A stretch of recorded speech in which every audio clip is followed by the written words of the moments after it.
কি হলো বল, গাড়িটা স্টার্টই নিচ্ছে না। মেকারকে ফোন দি। মেকার ভাই, এখানে আসেন তো, আমার গাড়িটা স্টার্ট নিচ্ছে না।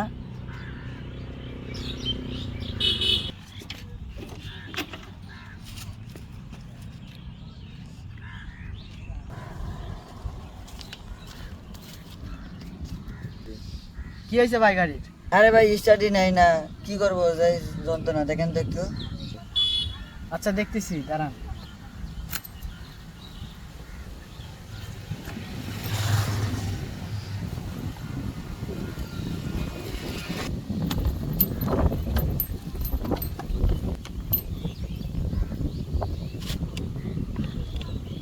ভাই আপনার তো ব্যাটারি সমস্যা। এই ব্যাটারি সারতে নিম্ন 5,000 টাকা লাগবে। কি কন, 5,000 টাকা লাগবো? আমার কাছে ব্যাটারি আছে, থামেন। তাহলে দেন, ওটাই লাগিয়ে দিই, তাহলে তো ভালোই হয়। দেন ওটাই লাগিয়ে দিই, ওই ব্যাটারি। আরে দাঁড়ান, দিচ্ছি ব্যাটারি।